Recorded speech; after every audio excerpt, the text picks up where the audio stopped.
And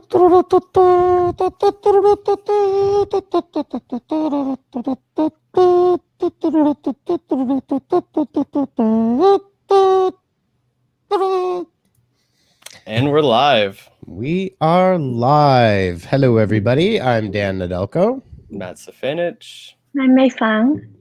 And welcome to episode 177 of Live at the Hive, Digital Marketing from the Trenches, where we talk about all things digital marketing that has been what's new in digital marketing, what we've been working on, and how you can get some takeaways from everything that we've learned throughout the week. And this week, we are going to be talking about something near and dear to Matt and May's heart. Lead gen And the use of lead magnets. And today we're going to talk about, you see a lot of blog posts and content about, you should do a checklist and you should do this. And we're going to talk about some tools and ideas, how you can actually make these things come to life and integrate them into your business, regardless of the size of your business. Yeah, absolutely. Some really good stuff to go on this week and some cool examples. And yeah, I heard May you work on the presentation for live late throughout the night last night. So yep, got it all together for us. Nice. Good job. Alrighty. So to break off, we're going to go into some what's new this week. And last week we talked about how people are starting to spend more money on ads as people are coming out of the pandemic. So a few, let's just pull up the screen here. A few articles have come out with, projections and stats. So a recent one came out that says Facebook ad revenue surges 46% as marketer demand lifts prices. That's right. And this is also not just, this is not post-pandemic. This is dead in the heart of it. Yeah. So one of the things, this is something that we've been seeing with Facebook in general in terms of its popularity, because businesses were going virtual and e-commerce and online, that the investments in Facebook advertising, because the users have been using Facebook almost less as a social network and more as a communications platform, in addition to the unified Facebook Messenger platform, which integrates Instagram, Facebook, and WhatsApp into one unified messenger platform, had a really huge impact. And obviously it's not hurting Facebook in any way at all. Yeah. From this point of view, I can see that, everyone's wanting to get their ads out now that, everything's starting to look better. Things are kind of starting to get back to normal, at least some places in the world. But at the same time, we have to think about, and the second point here talks about it, is Apple's new limitations on tracking, right? So, some people are probably putting some ads in, they're not optimized properly. And, people are going to have a bit of a dip in analytics because of Apple's new limits on ad tracking and things. So we might see people starting to pull out a little bit more. But what we're seeing right now is, a lot of people are wanting to get their foot in with some of these ads and stuff, right? So just some stuff to kind of keep in mind. The other thing to keep in mind, I'm not sure if it's in this particular article, Google's revenue was also reported, and it is 10 times that of Facebook. Yeah. So all of these limitations that are happening and privacy is going to change how you functionally go about launching your campaigns. But in terms of reducing the effectiveness, I feel like what Facebook is doing is quite a bit of fear mongering. They're just not happy about it. They're not happy about the audience manager having to change quite a bit, and the ad tracking limitations that are going to happen. And again, iOS is not the dominant mobile platform, and iPhones are not by far the dominant mobile device. They only account for about, I think, 25%. The rest, like Android, is massive just because it spans so many different providers, right? Yeah. So there's a lot of dynamics in here. I think the one thing is to take away for businesses and for anybody that's in the game, is that in the marketing and advertising game, is that these platforms are extremely healthy. They're extremely active. Your campaigns should be effective, and it's definitely, a growing concern. As much as Facebook is going to cry about how it's going to hurt their business, let them cry. It sure, let them cry. It doesn't really seem to be, sticking in any real way. Yeah, for sure. Yeah. Alrighty, awesome. Next we can go on to an article. This is more of like an update on Google. So Google is getting a core web vitals update coming in May 2021. So what does this mean? So basically what this means is that Google's going to be measuring the loads, the interactivity, and the visual stability of your website a little bit more detailed, right? And as these increase and as you kind of get better with your core vitals, your search engine results will reflect that, right? They'll be driven in a little bit more, right? So yeah, so there's a lot of different elements to core web vitals, and I think one of the things that's really important, visual stability is one of the most important, which is screen shift. You definitely want to be optimizing for it. It's still TBD as to how, it's always a loaded question when Google says it's a ranking signal. There are hundreds of ranking signals. Some are more important than others. Some carry different weight than others. So it is a ranking signal.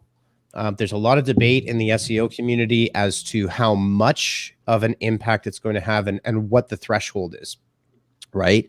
So if you haven't looked at the speed of your site and your site takes 8 to 10 seconds to load, you definitely want to have a look at that.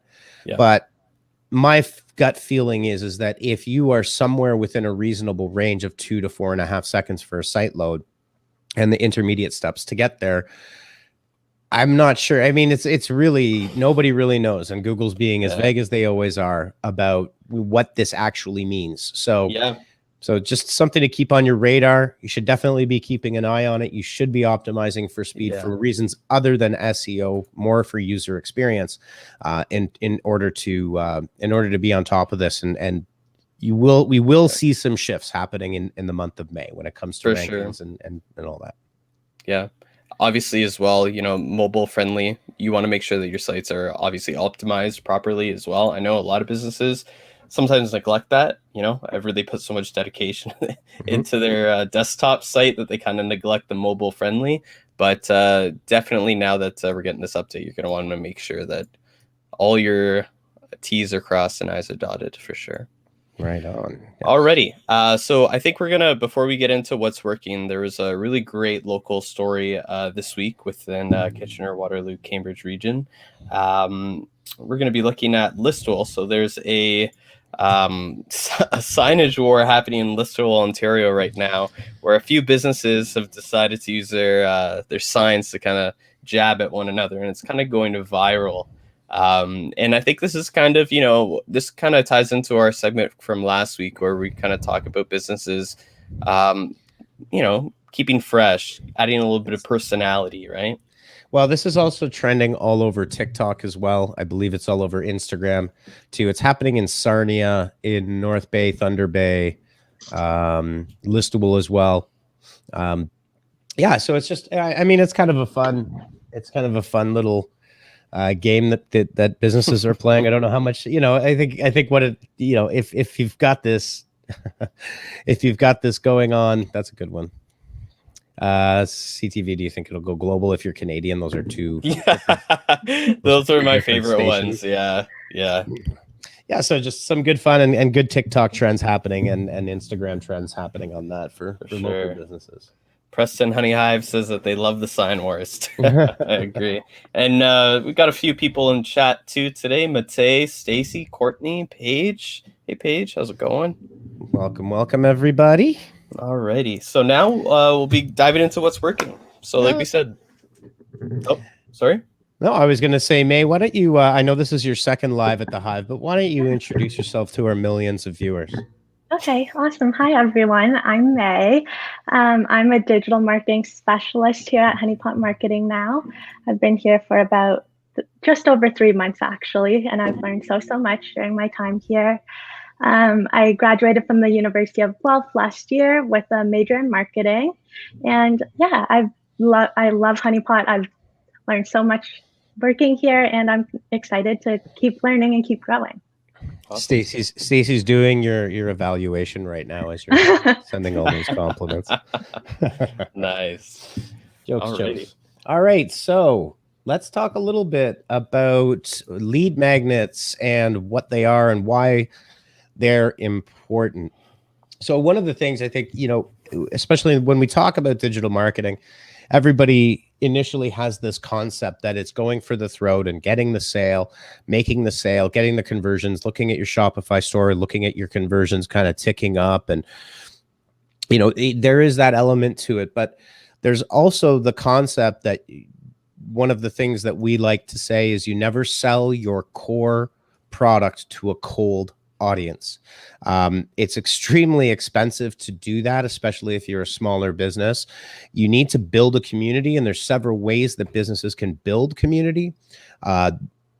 Social and social interactions, consistent social interactions is one way. The second way that is tried and tested and true, and we know works, is the creation of lead magnets. And you've seen them all over. I'm sure that you've seen them all over.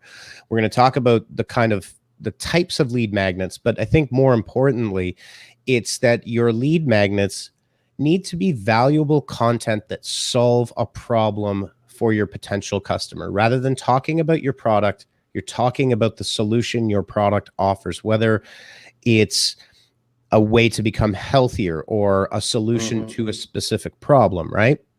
And when you can understand that, so, how to repair a garage door by yourself, right? The top 10 tools you need to, to do to hang a TV on your wall, for example.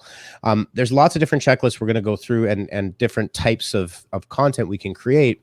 The most important thing is that if you can find the sweet spot of what your customers are looking for, the pain points and how you solve them, and you can offer them free, valuable content, people are more likely to exchange their contact information in order to get that. And they also feel like you've been helped along the way. Okay. And then when you build up that leads database and you nurture them and you communicate with them, you can build a relationship that then does lead to that sale. So that's kind of the higher level of what it is we're talking about. Yeah, and I don't know if you can zoom in on that a little bit. Yep. So May, you worked real hard on this. Do you want to take us through a little bit of this? Yeah, sure. So lead magnets are at the top of the funnel within marketing. They're usually targeted towards people who may not know about your business and you want to spread your brand awareness. So generating lead magnets will help you do that. It gives your audience a piece of valuable content and helps to educate them. It doesn't have to be specifically in terms of your products or services, but just provides real value and benefits about your company. So in this graphic here, in this infographic here, we have the beginning of a lead magnet. So you offer lead magnet to your audience, and then you can continue on to a tripwire. Yeah. So yeah, we can walk through this. I mean, this is definitely a generalization, and it's very simplified. This comes in a lot of ways. If you scroll up a bit, Matt, so you can see your traffic sources. Yep. So if you're using Facebook, Instagram, Pinterest, for example, we can add TikTok into there as well. You could use your blog, right? Organic traffic or other email marketing. You create this lead magnet. And when somebody takes advantage of it, you get their contact information. Now, there's a couple of ways to do it. This is a little bit more of an e-commerce play on this one. A tripwire is something that is intended to create one first low-cost transaction that someone feels good about. So I'll give you an example. In the world of e-commerce, a really good tripwire would be a free sample that's not too small, that they only pay for shipping. Like, just pay for shipping and you will get your free sample. So that would be over here on the tripwire side. So let's just say that you have a topical relief formula, like a Rub A535, for example, but it's organic.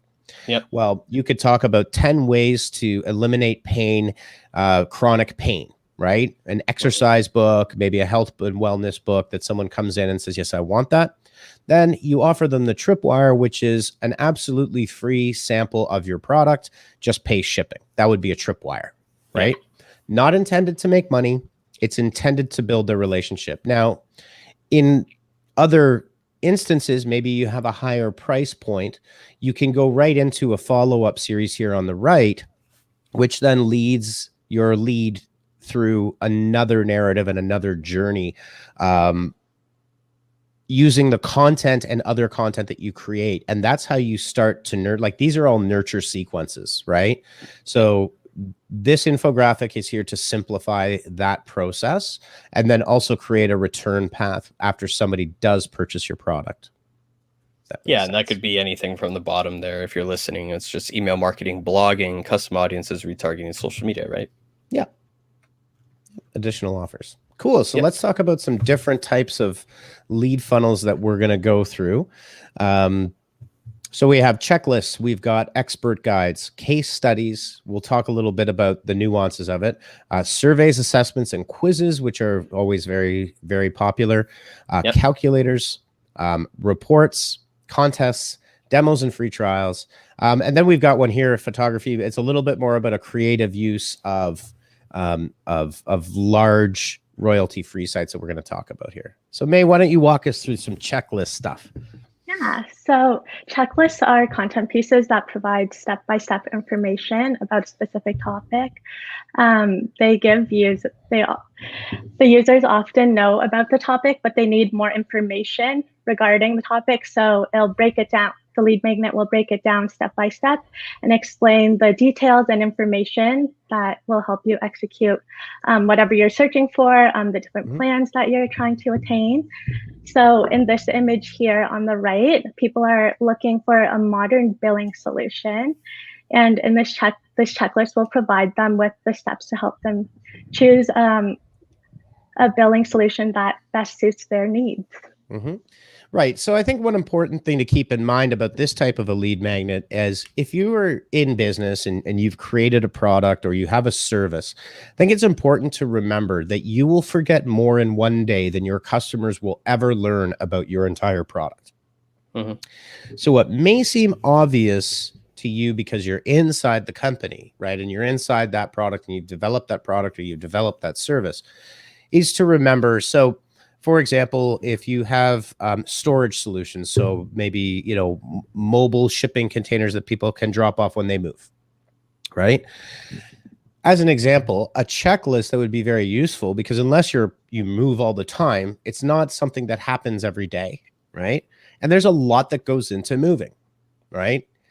Not only loading a container for your stuff, like how should you organize it? How should you label it? How should you pack it? What are the things you need to remember when you move because it's a flurry of information. So that's just one example, but you could do a checklist on brewing the perfect cup of tea, right? What are all the steps that go into it, or brewing the perfect cup of coffee? The important thing to remember is that I think with checklists is that all of the top professions where we have people's lives at stake, right? So doctors, the medical industry,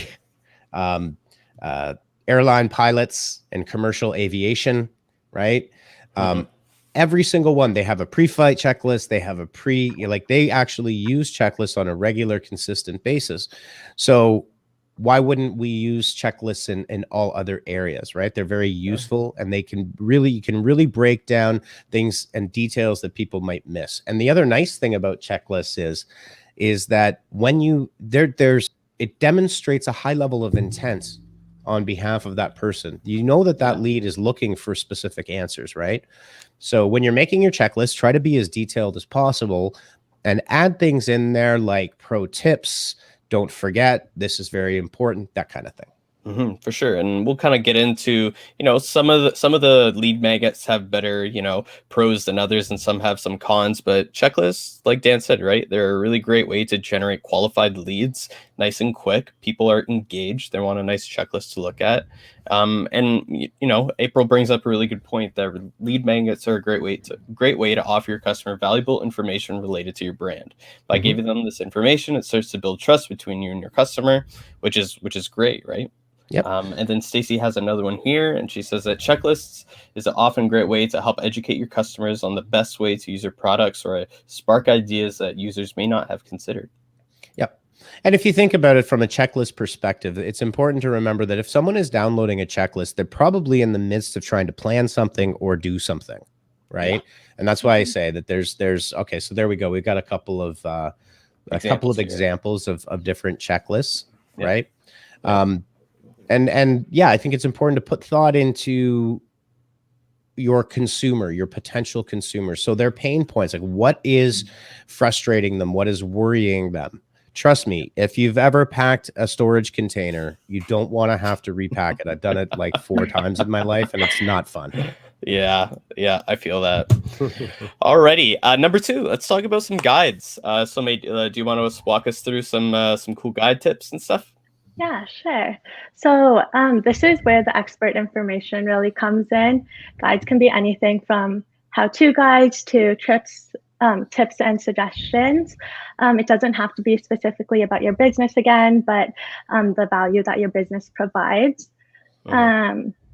So as you can see in this picture, we have the Ultimate Seller's Guide, which provides valuable tips and information about selling your home.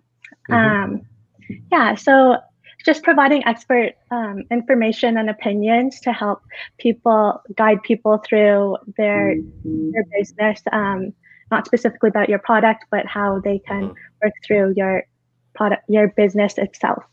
Yeah, for sure. And, you know, with like this seller's guide, for example, when you're selling a home, there's a lot of moving parts happening at the same time. When you're selling your home, you're typically buying another home. So you've got 2 things happening at the same time. And just like with anything in a very hot real estate market, as an example, and this is why, you know, the Ultimate Seller's Guide, we're classing it as this, is that someone in real estate that does this for a living, they will know all of the different, like there's new tax laws, there's new benefits, there's new things to consider. This is what you need to do with your home inspection, right? It's very overwhelming. So these types of guides, and these are really expert guides. The important thing here is that you have at least, I would say at least a dozen of like expert insights into specific parts of the process that are going to save that individual a lot of time, effort, and energy. So again, I think, you know, the moniker of lead magnets sometimes has a negative connotation, right? That it's like, oh, you're just putting it, you know, that pop-up that comes up, or, you know, that download form. The reality of it is it's all relative. The quality of the content that you create in your lead magnet is directly related to how annoying or not annoying that call to action will be. Right? Yeah. And yeah.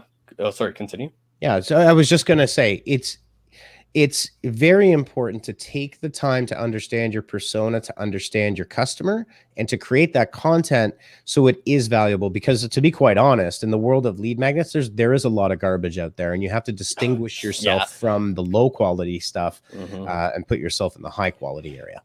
Yeah, absolutely. And, you know, with guides too, this is more long form content, right? You want it to be detailed, give those expert tips, right?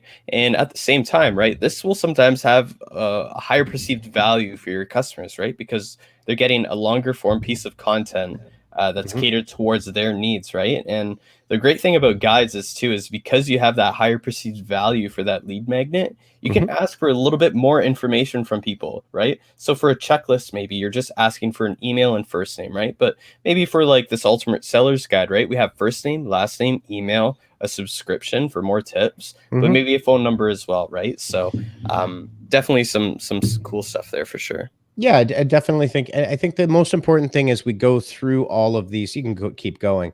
Yeah. Through all of these types of guides is really take the time to break down the before and after state. So this is a good example here. I'll zoom in a bit so we can read some of the text here. This is for a client that creates, that has DIY and custom saunas. So they have a full range of products that range in price from a couple thousand up to tens and tens of thousands. So it is a higher priced product. Now, the question is why does somebody want to buy a sauna instead of buy my sauna, right? What we want to look at is, so what are some of the reasons people buy saunas? A big one right now, especially, is there's twofold. It's twofold.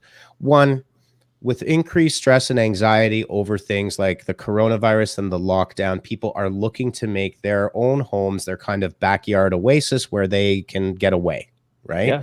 The second part of it is, I have anxiety, health and wellness. I want to take care of myself. So what we did was we crafted this as a health and wellness download, not a spa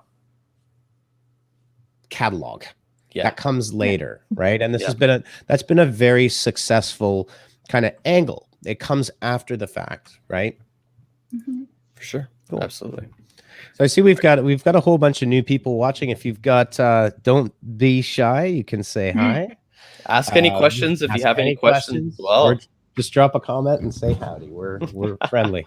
We won't bite. I posted our promo on my personal Instagram, so maybe we have some friends in today. Hey, welcome new friends. Alrighty, so let's talk about case studies real quick. I know we have a few of these to go through, so we don't have to spend too much time on each. But case studies are actually really important, especially for B2B as well. So let's talk about these, May. Sure. Yeah. Well, Sandra's saying this is awesome. Thanks, Sandra. Hey, Sandra. Yeah, so case studies are like success stories. They showcase real life examples of how your business, your product, or your service really worked for another customer. It's like a testament to the value of your business because it shows real life scenarios and provides specific results in solving a problem. So it can be that last push to get someone to convert, get your leads to convert, because it showcases that your business, your products and services really work. It's not just there. It provides it showcases that your product provides real value to other customers. I think one of the things too that's important with case studies, and again, this goes, hand in glove with everything that we're talking about, is you want to have case studies that relate directly to similar customers that that benefit will apply to.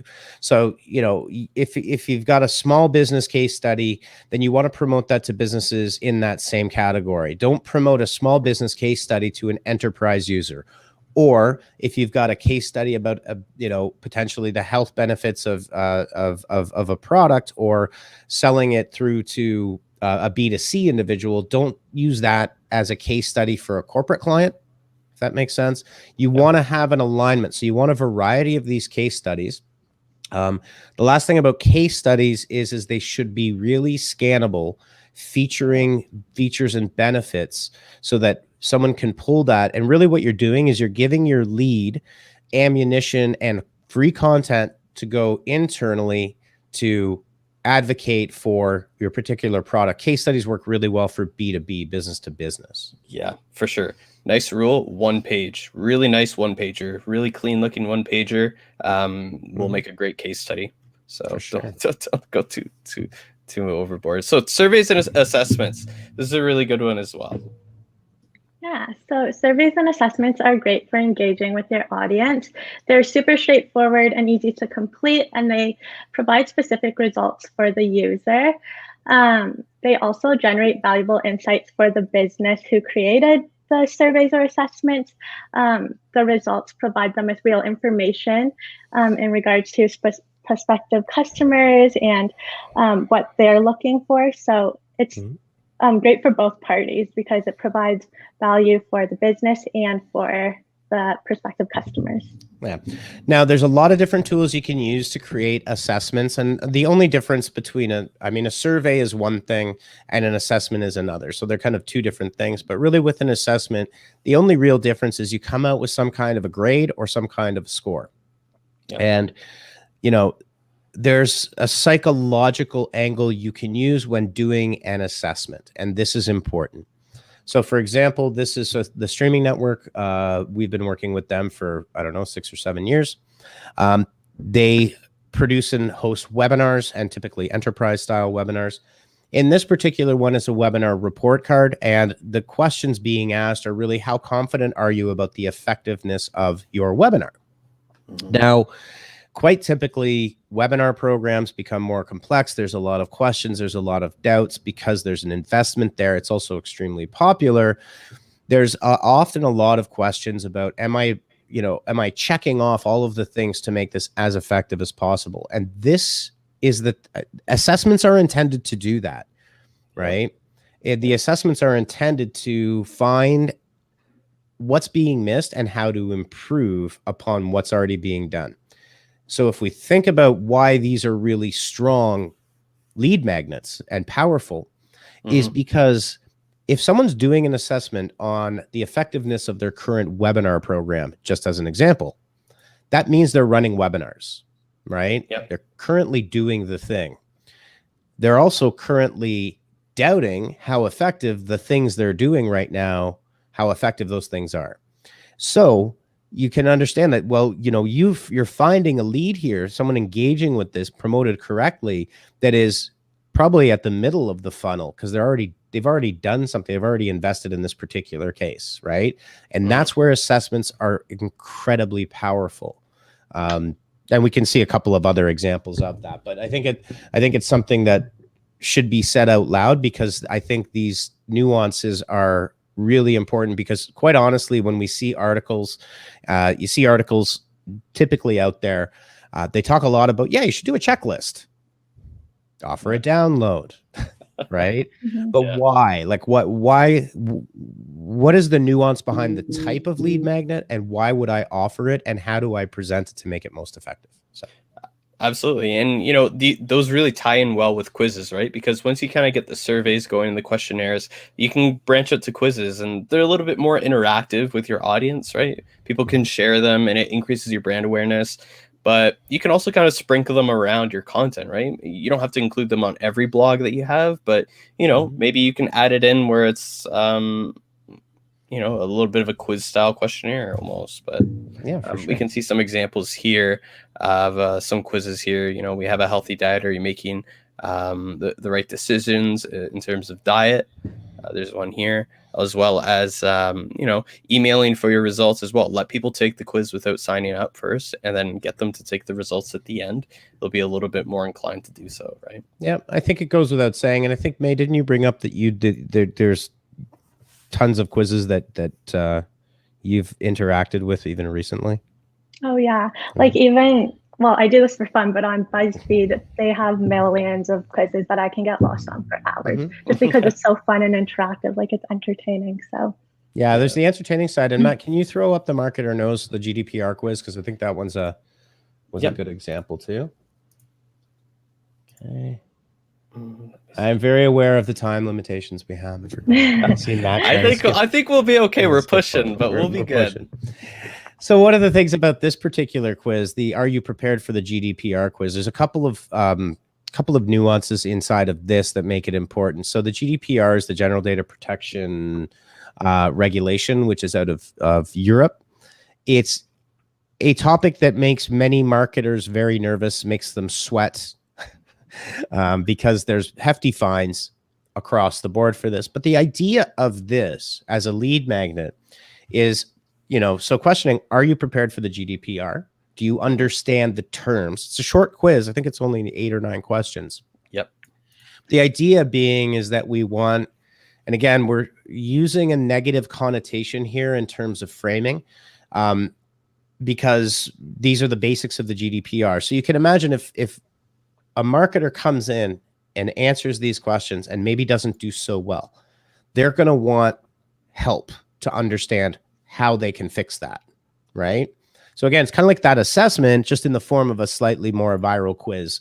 This actually mimics the BuzzFeed quiz format in a lot of ways too. And if you can make something familiar to people too, you know, just reduces that friction between completing the quiz, right? Totally. All right. Ready. Let's get the.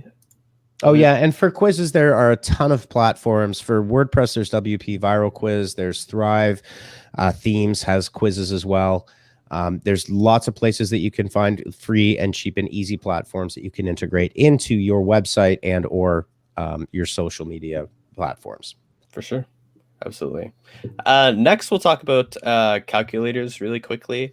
You know, I think calculators are, you know, a really great and detailed way to bring in leads. But at the same time, I think that, you know, if you're not savvy with creating these calculators, sometimes I think that they can be a little bit intimidating for some people to create. Well, I think, you know, the important thing with calculators is they're extremely popular because you're simplifying what are, like, calculating your mortgage payments of you know, the amount of equity that you have is a non-trivial, well, depends on what, you know, market you're in, or how savvy you are with your mathematics, but these mortgage calculators, they have a bunch of questions in them, but they're really great ways to engage. The one on the left is from Rate Hub.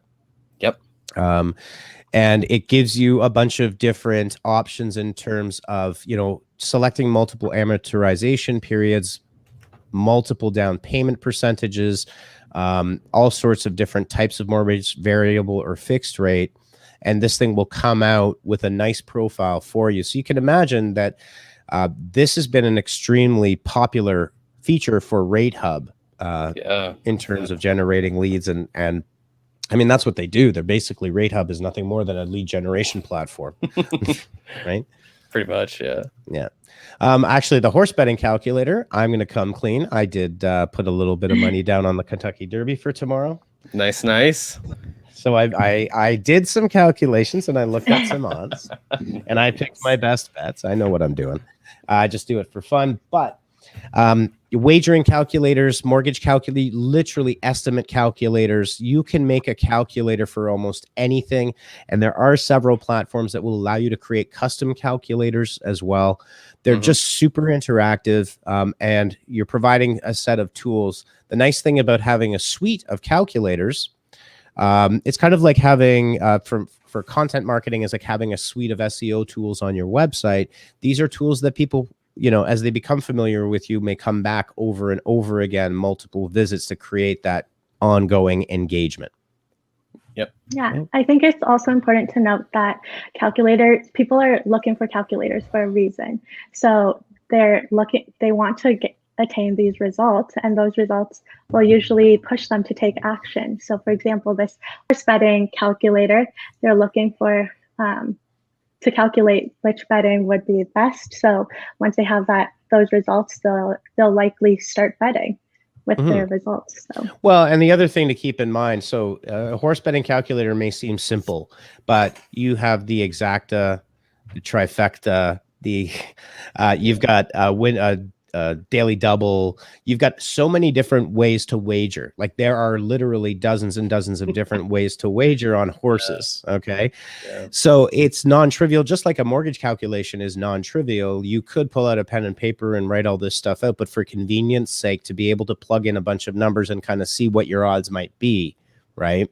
Then you could do the win, you could do the place, you could do the show, as you could do tops 1, 2, 3. It's a never-ending sea of options is kind of what it comes down to.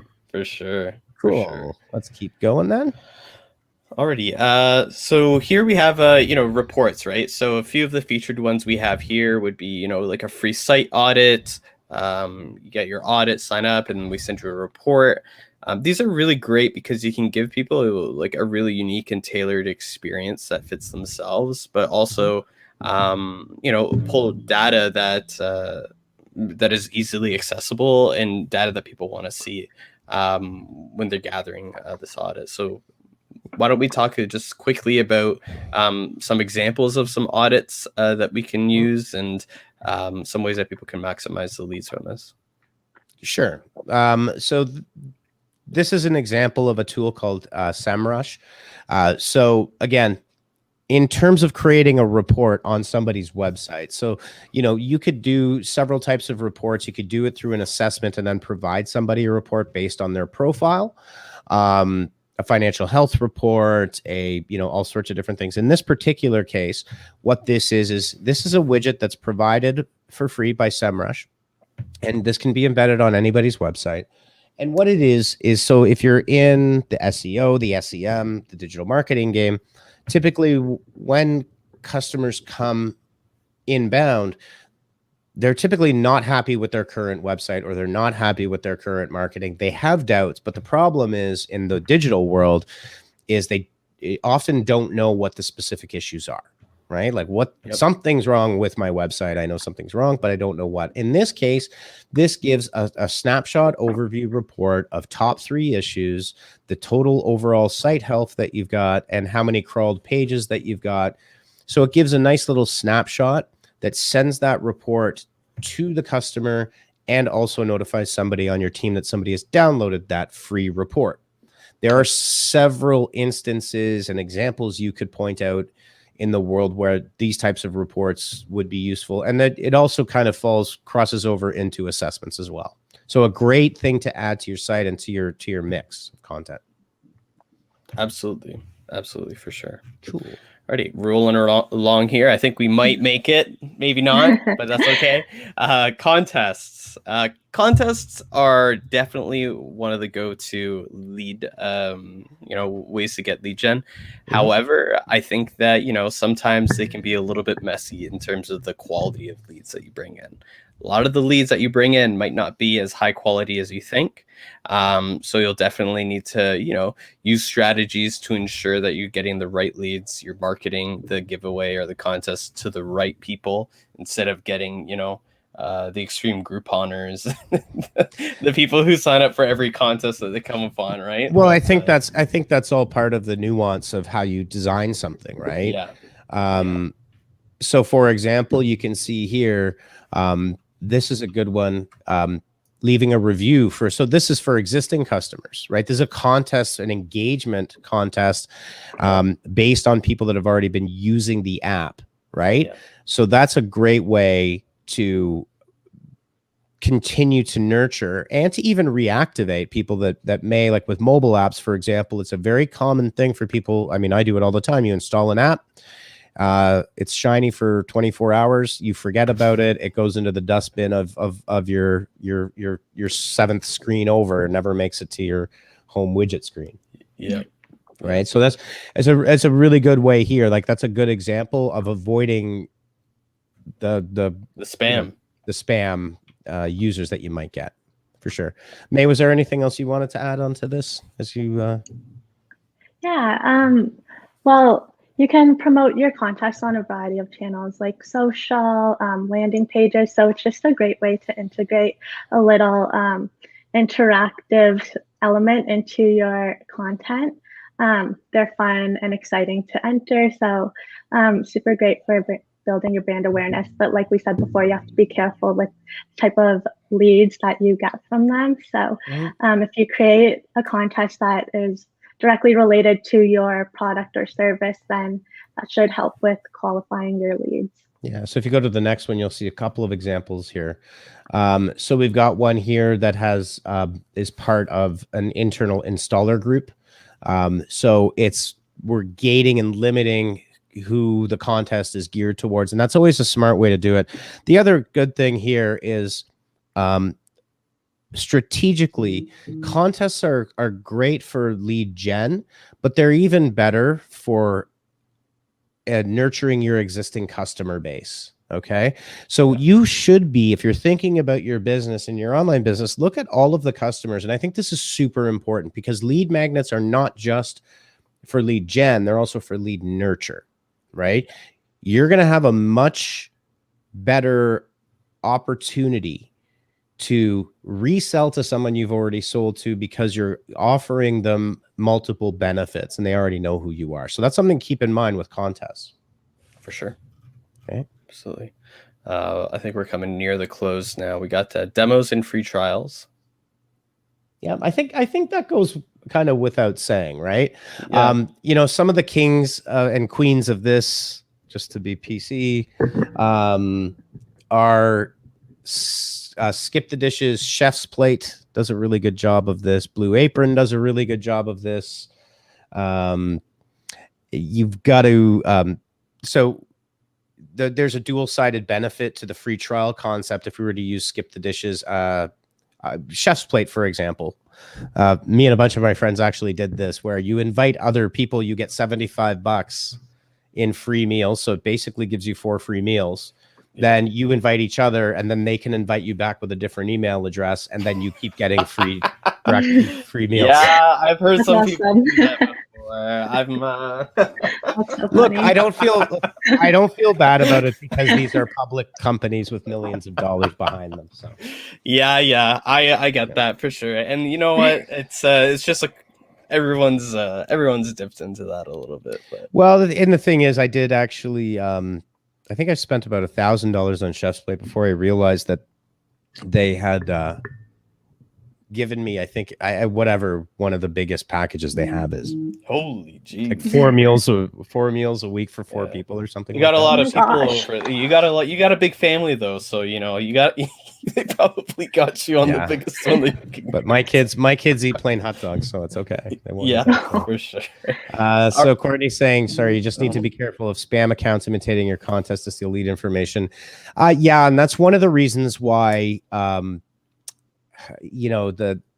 yes, you can just create a contest on Instagram and just say, hey, like, comment, do this, do that. I would unless it's just kind of a quick flash prize, I would suggest using a platform to help with those kinds of issues. Yeah, so I think it's all in the execution. I think this was interesting. I actually saw a TikTok today, just as I was taking a break, about the idea that ideas are bullshit, execution is everything, and it's true. You can look at there is really no new ideas in the history of humankind, so therefore it comes down to how you put your own spin on it and how you execute these things, and the nuances and the thought you put into how you execute them is really the most important thing, right? And I think that's an important thing to keep in mind. So just to wrap up, here's another cool one. This is kind of a little bit more out there, but this will be the last one that we talk about. Yeah, it's that one. Okay. Oops. There we go. Okay. So for photography and or creative professionals, here's a really good idea. You could be an artist. You could be a designer. You could, there's lots of ways to rationalize this. So if I'm a photographer, I could go to Unsplash. If I'm a designer, I could go to House. If I am, an illustrator, I could also go to Unsplash. And what you want to do, these are royalty-free and image and or sharing sites. Pinterest is also an example, except for the fact that a little bit of the nuance on the creative side is Unsplash is a royalty-free platform for creative, right? So I could go to Getty Images and spend a whole bunch of money on creative to use stock photography and stock illustrations. Now, if you were a creative professional or a designer, you could think of a lot of different examples here. If you're in fashion, for example, and you're manufacturing clothes, or you're reselling refurbished and used items, like House as an example. Anyways, get hundreds of images, put them up for royalty free, create a strong library. And then what's going to happen is you get attribution. At least most of the time, you should receive attribution, which is a mention and a link back from wherever it's being used. Now, that's a form of digital PR. People will see your name. They will, if they're interested, they will seek you out because you're effectively putting your stuff up in a royalty-free state for people to use for free. Put your designs up on House so people can browse if you're an interior designer. Put your furniture up on House so people can create different looks with it. There's a lot of different examples, but I thought this was a really interesting one. I've seen a bunch of creative professionals that have done this. One person I know put up over 2,000 different pieces. It was highly effective for them.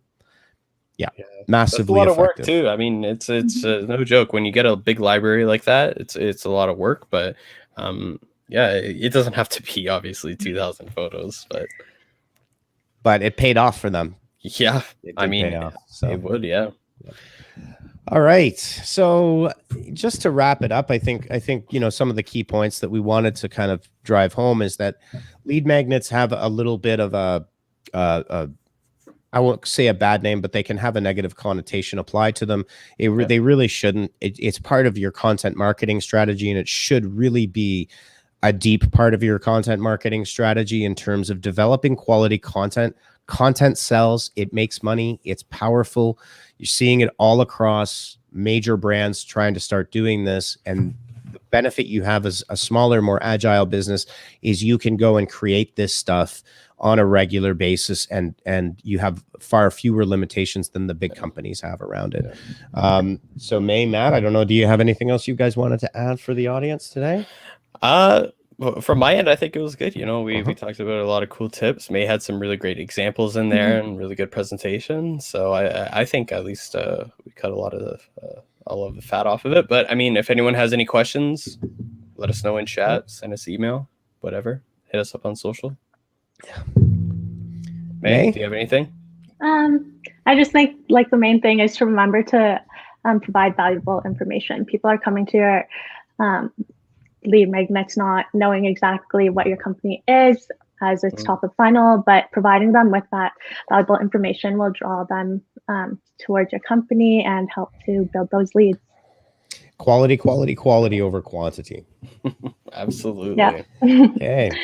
All right, everybody. Well, that's a wrap for episode 177 of Live at the Hive Digital Marketing from the Trenches. Hope you got something valuable out of this. Hopefully, you can share it with someone that may find this valuable. We will be chaptering everything and putting it up. It is up right now, actually, on YouTube as well, but the chapters will be there so you can easily scan it. Nice. Don't forget to hit like and subscribe, or I'll eat your babies.